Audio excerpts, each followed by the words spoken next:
पश्चिम बंगाल में जो दंगे हुए वो कौन करा रहा है? क्या पश्चिम बंगाल में राष्ट्रपति शासन लगेगा?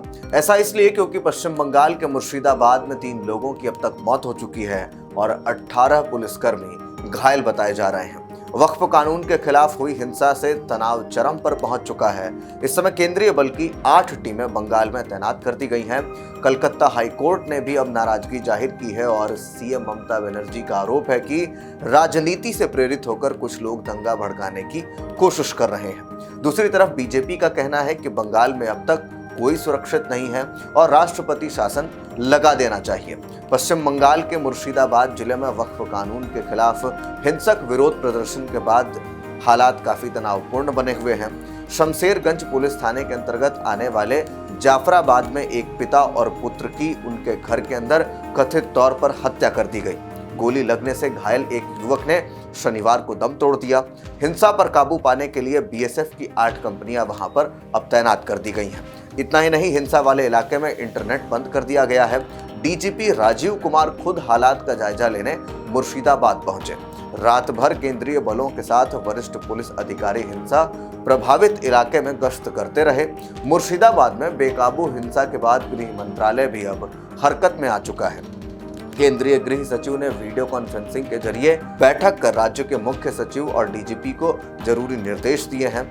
हालात पर काबू पाने के लिए साउथ बंगाल फ्रंटियर की 5 कंपनियां भेजी गई हैं ताकि जरूरत पड़ने पर जवानों को मोर्चे पर तैनात किया जा सके।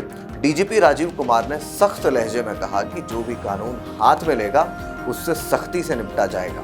हिंसा की इजाजत नहीं है। उन्होंने लोगों से अपील करते हुए कहा कि अधिकारी जमीन पर तैनात हैं, किसी भी अफवाह पर ध्यान न दें। मुर्शिदाबाद के हालात पर बोलते हुए साउथ बंगाल फ्रंटियर के आईजी करणी सिंह शेखावत ने कहा कि बीएसएफ पुलिस के साथ मिलकर काम करेगी और क्षेत्र में शांति बहाल करने में मदद के लिए जरूरत पड़ने पर और ज्यादा फोर्स भेजने को तैयार है। शेखावत ने मीडिया से कहा, हमें इस स्थिति में उनके साथ मिलकर काम करना होगा।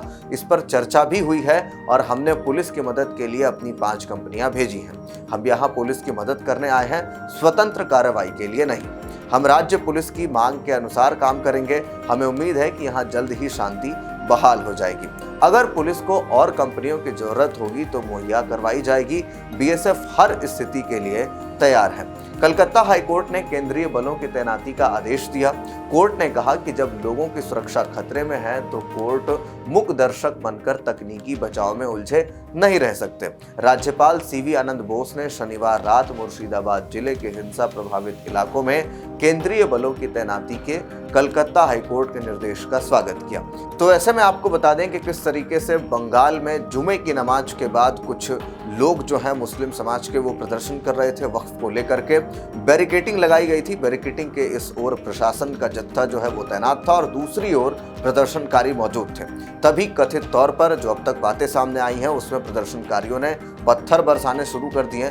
ऐसे में पुलिस और प्रदर्शनकारी आमने सामने आ गए और फिर उसके बाद ये विवाद बढ़ता चला गया और फिर उसके बाद कल भी इस क्षेत्र में लगातार तनाव बना हुआ था और अब इसमें हाईकोर्ट ने संज्ञान लिया है और अब इसको जाकर के कहीं ना कहीं स्थिति को सामान्य करने की कोशिश जो है वो की जा रही है। ऐसे में जो लगातार इस तरीके के दंगे जो सामने आ रहे हैं या फिर प्रशासन के ऊपर पत्थरबाजी चल रही है, इसको लेकर के आपकी क्या राय है कमेंट बॉक्स में ज़रूर लिखें। बाकी के अपडेट्स के लिए देखते रहिए इन खबर। धन्यवाद।